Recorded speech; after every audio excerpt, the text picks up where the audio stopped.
Good evening, ladies and gentlemen, and welcome back to the Broverwatch podcast. My name is Adam Cook, and of course I'm here joined by Calder Amos Wood. Calder. Hi. Hi. How are you doing, little boy? I'm good. How are you? I'm pretty good. My bus, like, you know how on the public transit you press the button or pull on the thing to be like, next stop, please? Uh-huh. So I did that, and then he drove right past it. And then someone else pulled their thing to get off at the next stop, but it was already pulled from mine, so he didn't hear the sound, and he drove right past theirs as well. Oh, wow. So then I had to go to the front and be like, excuse me, you've passed 2 stops of where people wanted to get off, and he went, oh. So then we had to walk. Did you punch him? No. I went, bye. See ya, baby. Bye-bye, baby. Just like that? Yep, just like that. But enough about buses. We're here to talk about Us. us. Adam, I have something to tell you. What? We have to break up. That's not as dramatic of a sound as... How does this sound? Oh, not that. I'm going to break my desk. It's from IKEA. It'll literally shatter if I go too hard. It's just cardboard in there. Of course, this is the Broverwatch podcast where we talk about the Overwatch League and Overwatch-related topics. Today, we've got a big old boy, which it's somewhat old news, but nobody's really talked a ton about it yet. Mm-hmm. Yeah. We kind of people talked about it for a little bit, but then kind of brushed over it. And I don't even think they realized how big of a deal it was. Yeah. then. Calder and I were talking, we were like, this is kind of a bigger deal than people are saying. So today we're talking about the player suspension discipline. The player disciplines, I guess I should say. Blizzard released the 2019 player disciplines on the 21st of December in 2018. So, like we said, somewhat old news, but no one's really talked about how much of a big deal this is for the teams. Yeah. So we're going to kind of go through those a little bit. So it's mainly for account boosting and account selling. The only one that wasn't was Ripa, who got a 5-game suspension for throwing matches. Yeah. And being toxic. Which seems like a lot. Seems like a lot. I don't know, we'll just run through. Well, not really run through them, but we'll start at the top and go down and just talk about like how much it'll impact, if at all.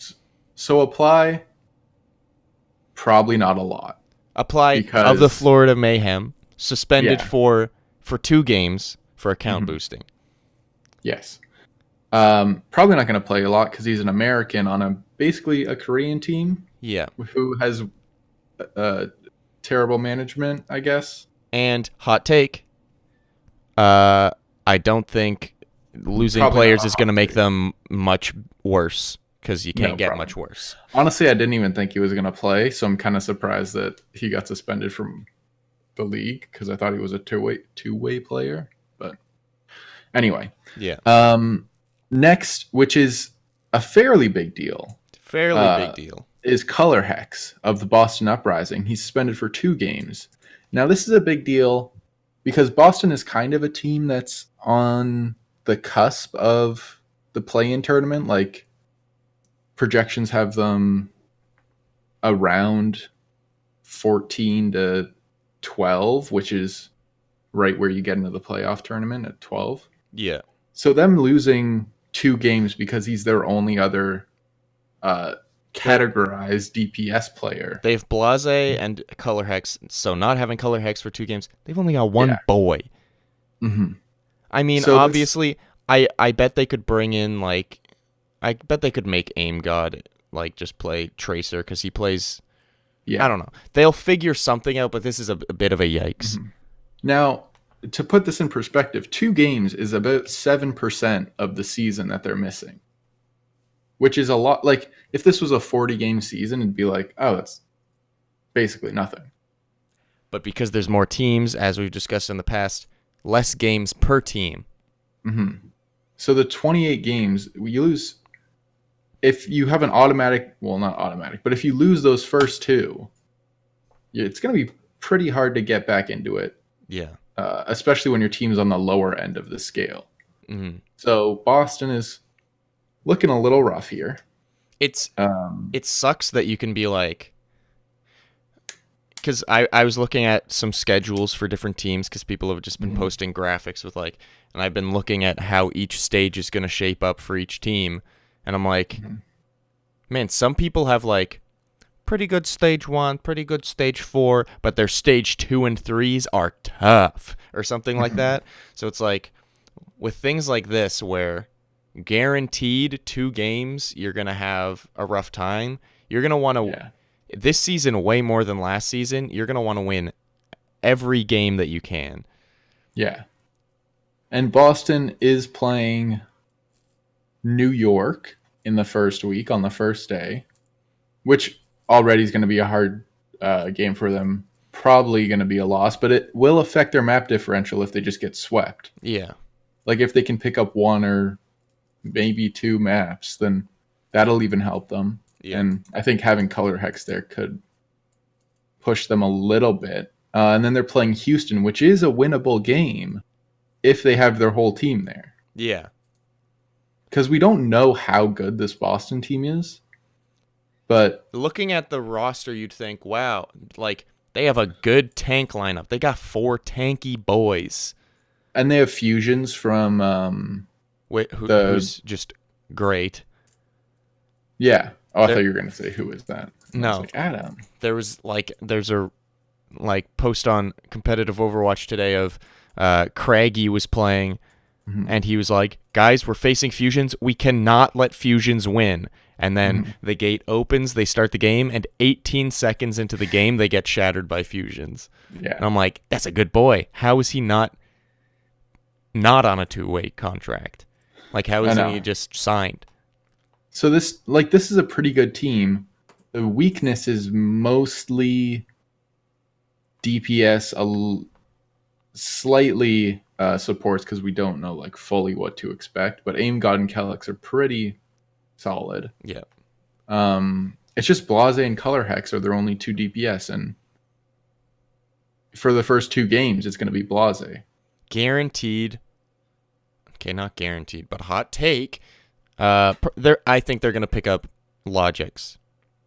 Halfway That would through the make season. sense. Um, Or Yeah, that maybe makes Mangachu, but I'm that's just a maybe. Probably But not they Mangachu. probably gonna pick up Logics. yeah, I can see that.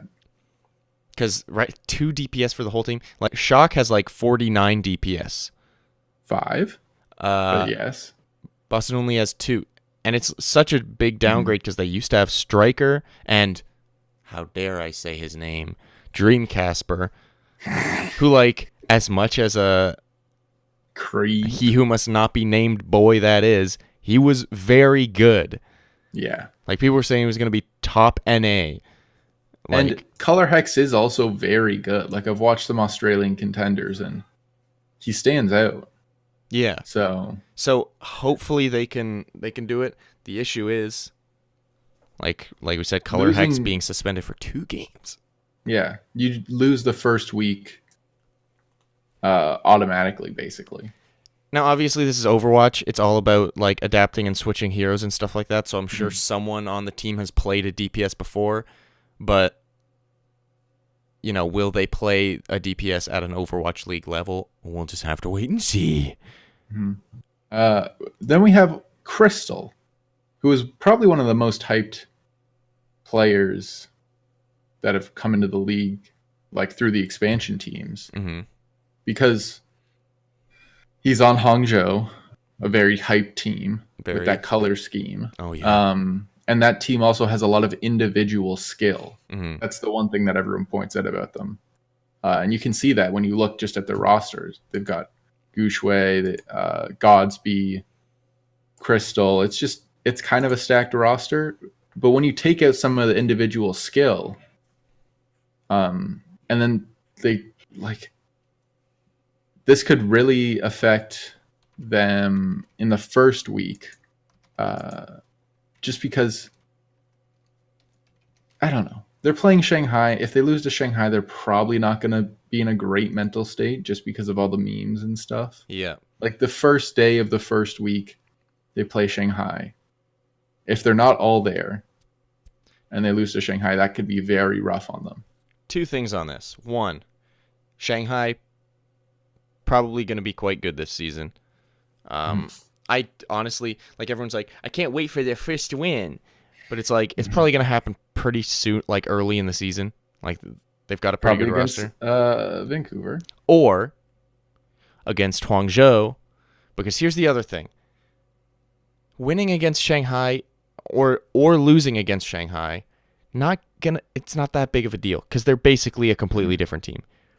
They swapped out their coaching staff. They have 3 of the same players, one of whom has like said that he's planning on just riding the bench for most of the season. Like Dia, I'm pretty much was like, I'm ready to rest. Pretty much. So it's like, everyone keeps still talking about like, I can't, let's wait for that Shanghai win, or the first team to lose is going to be like covering their heads in shame, and it's like they're a completely different team. Yeah. So like honestly, Hangzhou, if I had to guess, I'm like, there's a high potential that they could lose against Shanghai first week, especially if Crystal's out for that game. I don't think it's that big of a deal. And they're already projected as like around like an 8-6 or 10-6 team. So they're not like definitely in the playoffs. So losing these 2 games also could drop them down to a spot where it's really not that helpful for them to be. Like if they come into the playoffs in, I don't know, let's say 10th at 10th. That's a lot worse than coming in at 7th. Exactly. Like you're at a disadvantage there. And now, 2 wins or 2 losses can make all the difference when you're that close. Luckily, it is only 1 game for Crystal. The issue is it's like with the Color Hex Boston one, like I don't want to make predictions this early, but like they're probably going to lose that NYXL one anyway. Yeah. So it's like, even though it's a big deal because of map differential, they were probably going to lose that anyway. But with Hangzhou versus Shanghai, that's like anyone could win here. So losing one of your top DPS for that game, that's a pretty big hit. Especially when it, like, whatever little synergy you do have on the team, he's a part of it. Yeah. If it's like, Crystal's the shot caller, or he's the guy who keeps us positive when we start to lose a team fight or something like that, it's like, oh, well, that's gone. Yeah.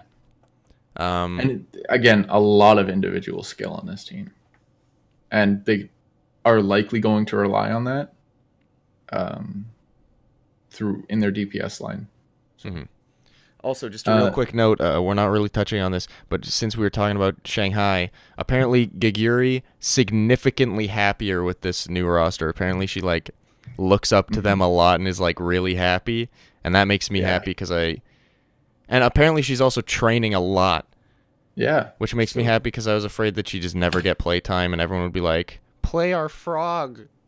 Yeah.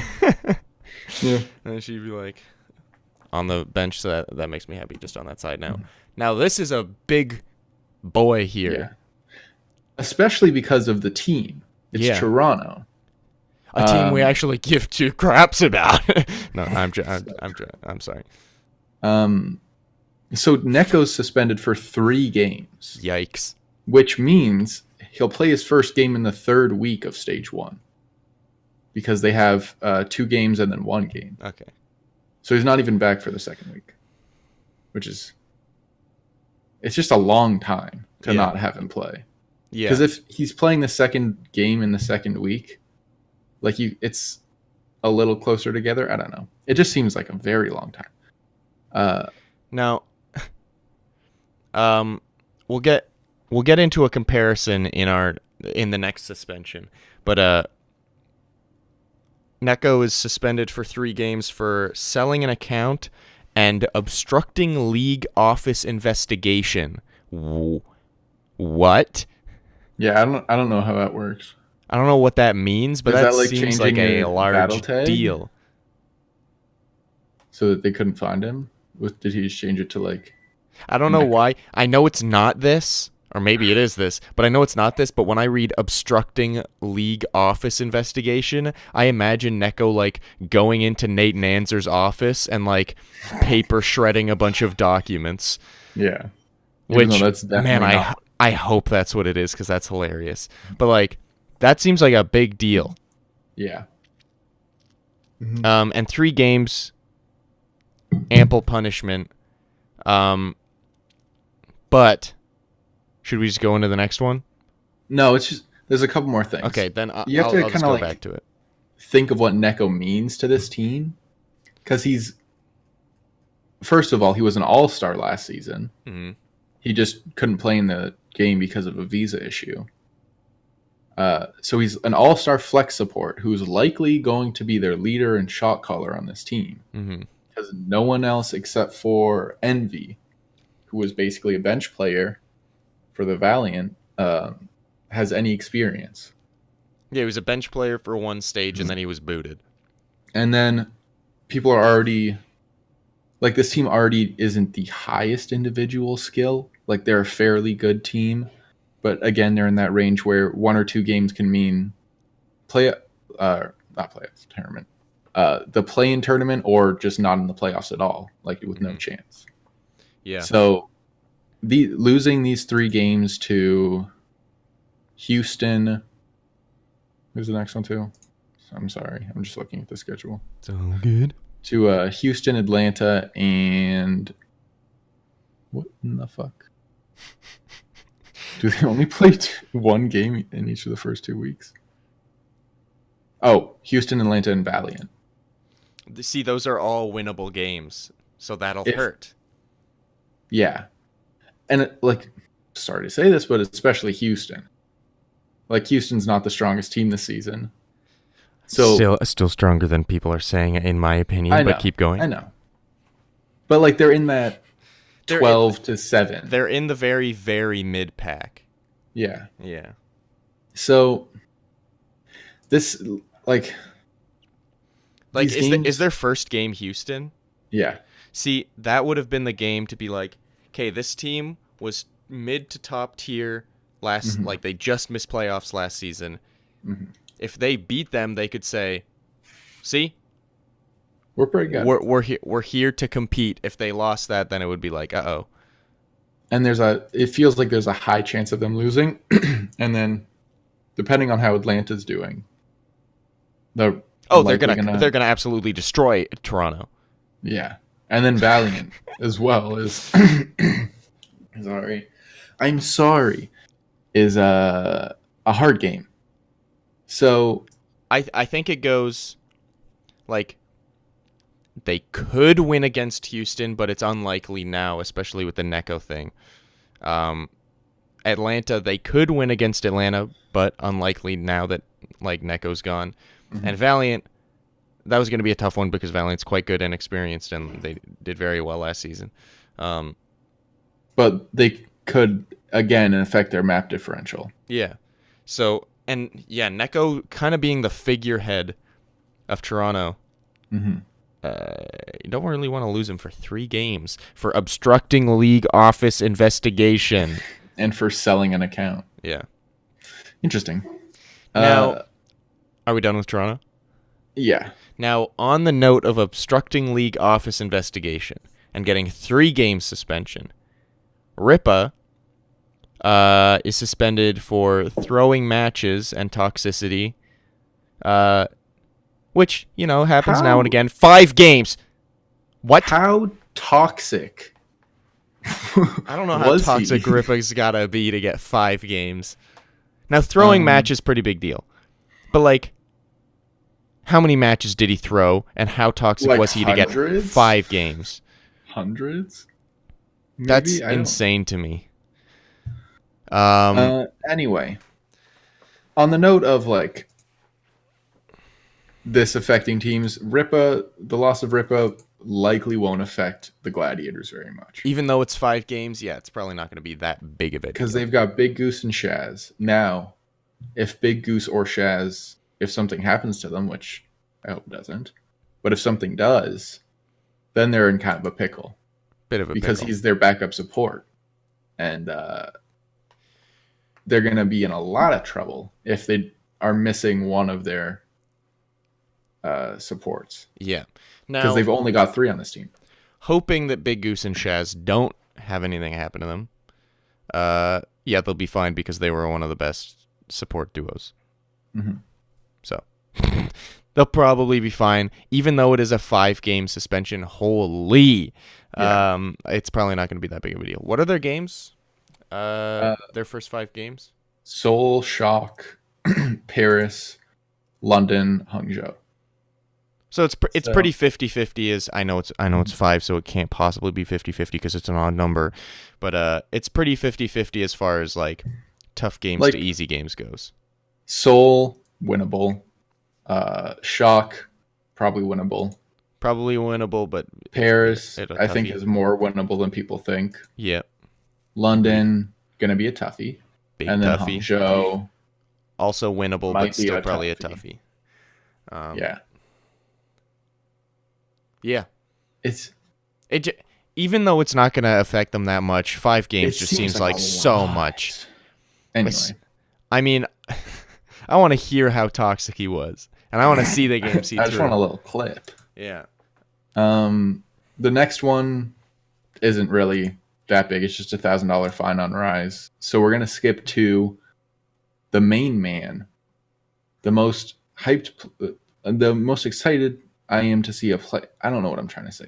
I'm very excited to see him play. It affects your team, so you're excited.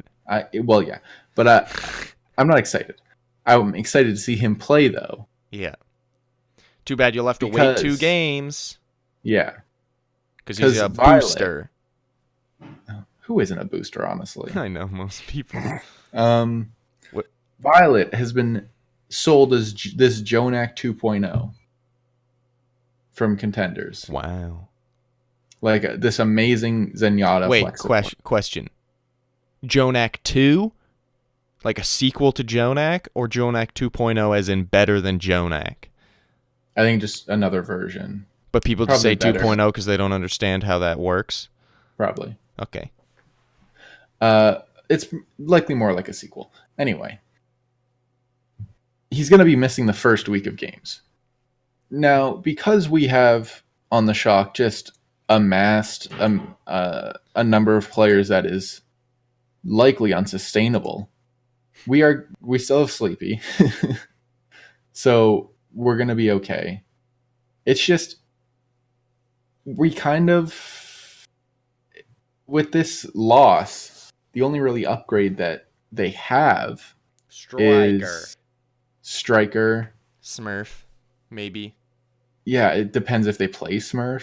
Yeah. I'm not sure if they'll play Choi, because apparently Nebix has been getting a lot of playtime.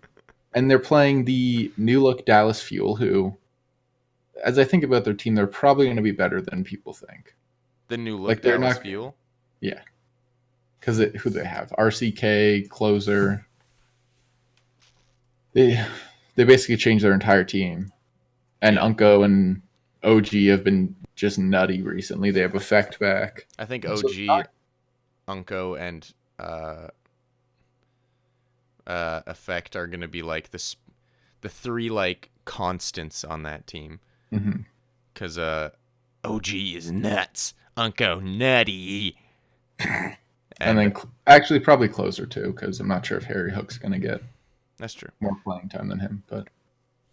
And obviously Effect is a bleach blonde boy.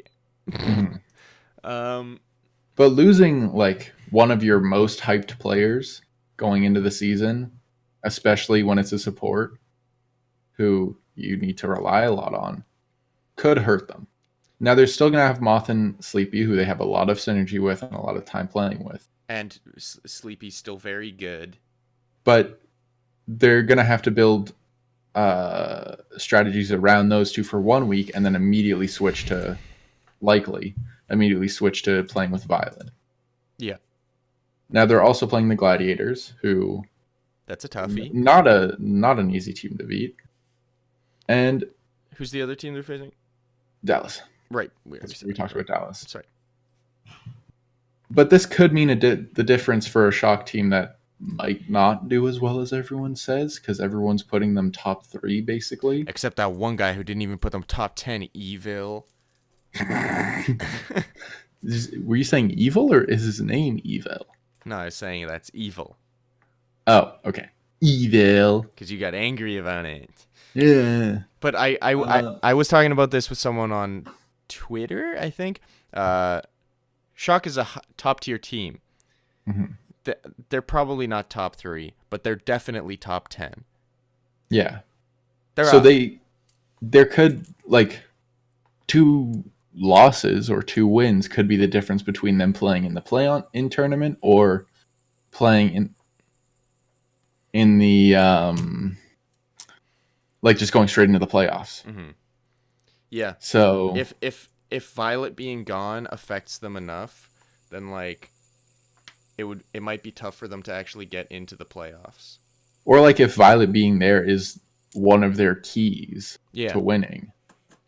Or if they're playing maps that he's a specialist on, like if Sleepy is a specialist on some, Violet's a specialist on others. It will be very painful if Shock just missed the playoffs by like 1 game and they lose one of the 2 games in the beginning. Yeah. Because it'll be like, man, that was a suspension boy. Mm-hmm. Which, I will say this, kind of just briefly touching on this. We were talking about how Violet is an all-star player that everyone's hyping up in this new season, who is suspended for account boosting. Mm-hmm. There's another very hyped up player joining this season who is also known for account boosting, who did not receive any suspensions. That being our little boy, Daniel Francesca DeFran. He's boosted in the past. He admitted to boosting in the past. He's also been a toxic boy before. He's also thrown games before. But he gains no suspension. And my guess is that he's already served those suspensions in other ways. Like he was suspended from his contenders team. Or sorry, his Apex team. Yeah. I think. He was suspended from Overwatch for multiple times. So my guess is, because a lot of people have been wondering, my guess is they think he's already paid time and like the price for those. So why would we also do it here? He's already done that. That's my guess. And I don't think he's done anything recently. No, he's been a reformed boy. Yeah. When you look at what he's done, it was all like years ago. Or even just like May last year, which you can't really punish someone for now. I just thought of another thing. Like, most of this is for account boosting, which you assume they got paid for. Yeah. Like even Neko was selling an account. And it's just because they don't have enough money from playing the game. Like there's no sustainable way to play the game and become a pro. Yeah. So it's kind of like a path to pro problem, if you think about it. I mean, for some of these people, it was like before contenders was a thing. Like they were selling. But like, think of it this way. Obviously, Color Hex, though. Color Hex was in contenders. Yeah. Crystal was in contenders. Violet was in contenders. But I'm saying they might have done this pre-contenders. Not sure. Yes. But what I'm also saying is like, obviously boosting no good. Getting paid to like make it more difficult for other, because like especially in Korea, boosting's a big deal. Because like there's people trying to become pros, but they can't because these boosted people are taking their like spotlight or whatever. Yeah. Big deal.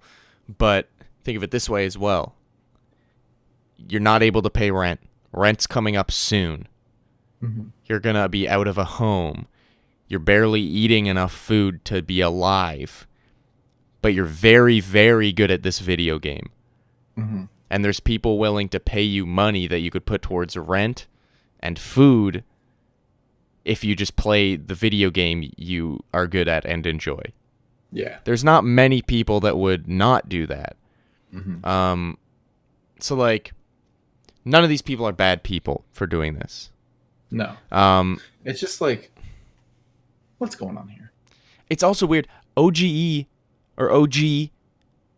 Apparently, it's OG. Like E. Like anyway. He was suspended for 2 stages, right? Mm-hmm. Oh, wowie. And they played more games last season. That's a lot of games. Yeah. But What was it for? boosting. It can't just be like. And Wasn't he running Sato on was boosting? also suspended, but he didn't even start playing till like stage 3, I think. Or It like says he late was stage suspended 3. for 4 games, which is 2 weeks, which doesn't seem right. It seems like That doesn't seem right at all. Oh, Sato, not OG. Sato was suspended for 2 weeks. No, 30 matches Oh, because he ran like a. Sorry. Okay, then OG was signed beginning of stage 3, and then Couldn't play couldn't for 2 play weeks. for a bit. Okay, that makes sense. And that's when Taimu played Winston for no reason. Yeah. But then I think Sato's was a lot more aggressive because Yeah. it says participating in account boosting schemes wherein an individual is paid to increase. Well, yeah, I don't know. I think it was just like a I whole think it was ring like- that he was doing. My guess is, yeah, like OG and a bunch of these people just boosted accounts, but Mhm. Sato like had a boosting company, like Mhm. where he and a bunch of people boosted accounts. So that's my guess. Anyway, Yeah. obviously, yeah, you got to bring the hammer down in some way. hmm And they're doing so, and it's probably going to affect some teams badly. Boston's going to have a tough time. Florida was going to have a tough time anyway. Hangzhou, it might affect them badly. We'll have to see. Toronto, it will definitely affect badly. Yeah. Gladiators, probably not going to affect. Even though they're the worst suspension, it's probably not going to affect them. Yeah, probably. Guangzhou, it's not going to affect. It's just going to affect Rise's bank account. I wouldn't even be surprised if Guangzhou, like as an organization, paid the 1,000. I don't think they technically can, but I wouldn't be surprised if they were like, "Oh, you get a $1,000 bonus for Christmas Yeah. or something." And And then then Violet, it has potential to affect them. Sleepy's Yeah. good. They did well. Yeah, he is. Like he was an all-star boy. Yeah. But the thing is, Violet's probably going to be an all-star boy this year. Wow, hot take. Not really. Not really. So that's it for the suspensions. Before we end, just wanted to real quick touch on another thing. Speaking of suspensions, the former Florida Mayhem coach, which is just going to add to Florida having a rough time. Less than a month till the season starts. Our tutor. What a bad name. Is it Roder? I have no idea. Rister. Anyway, our tutor released from Florida, their coach. Very strange. Less than a month till the season starts, and you decide to switch coaches. Yeah. But he was released nonetheless. I forget who is replacing him. Promise. Promise. Yeah. And I think it was Apply tweeted saying, "Promise will bring us to the promised land." So he seems excited about that. It is a little strange because I believe he's an American or at least a Western coach. I think he's from Germany, I believe. Yeah. And then their team's all Korean except for Apply and Tvik. Chwoosh and Tvik. Swoosh is no longer with the team. Oh, never mind. I'm sorry. Tvik and Apply, yeah. The I'm rest sorry. It is very strange. But speaking of Swoosh, Mhm. we all know him as a nice boy, a memey boy, a goofy, smiley boy, water bottle boy. Remember when he couldn't open that water bottle? Remember when he couldn't open that water bottle? Funny. What a guy. It feels like it's 12 o'clock in the midnight. It's only 5 p.m. I know. That's the crazy part. But Chwoosh tweeted saying, the decision to let our tutor go was one of the best decisions Mayhem has done.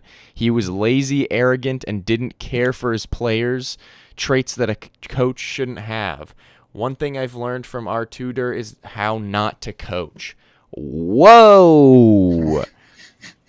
So this nice, swooshy guy, I tried real hard not to say boy there, has a lot to say. And someone on Reddit responded saying, Chwoosh doesn't seem like the kind of guy who would say this publicly unless he really deserves it.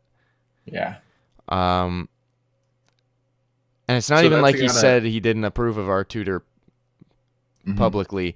He like ripped into him publicly. So we've been quite negative about the Florida Mayhem making a bunch of weird decisions and just generally being bad and having bad management. But this makes you think the little shimmer of light is maybe our tutor was the problem. Yeah, I guess you could say that. I'm not sure how well their coach is going to be able to adjust with a month to the season. Actually, less than a month. Yeah. 3 weeks, I guess. But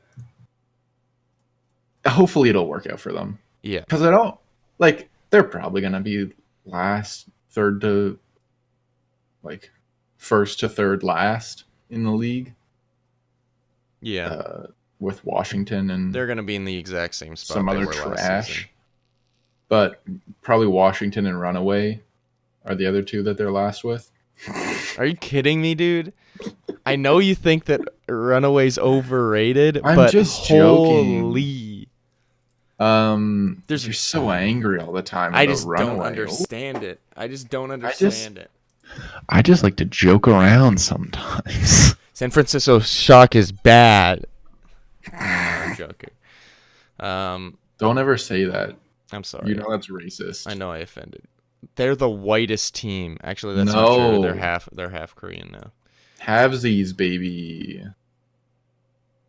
Anyway, these suspensions are gonna affect a lot of teams. What happens? It's actually, especially in the stage 1. Yeah. Because, like, you do still get money from winning the stage 1 playoff. Yep. And that can affect how many players you sign or who you sign. Yep. At the deadline. And we mentioned it very, very briefly, but morale is a thing. Team morale is a thing. If you lose the first couple of your games, it's a tough road to get back. Yeah. Especially when a lot of the people on your team are, like, looking at what the community says, too. Even though they shouldn't. They shouldn't. But... Well, they shouldn't ignore the community, but they shouldn't, like, depend on it. Yeah. I mean, you can ignore them. You can probably ignore them. It's fine. But yeah. It's going to be an interesting first couple of weeks. Hopefully. I am getting so hyped. Very, very much hyped. Less than a month, my boy. We're in a fantasy league, too. Yep. Look forward to that. With a bunch of podcasters, like High Noon and... Make sure to follow our Twitter at the Broverwatch to keep getting updates on that stuff. Yeah, check in with the High Noon podcast because we're going to be doing some fantasy league stuff with them. Obviously, check out thebroverwatch.com where you can find all of our social medias and all that stuff. And also our audio podcast, which you can find in the description of this video or on the website. Also, it is also there. Also,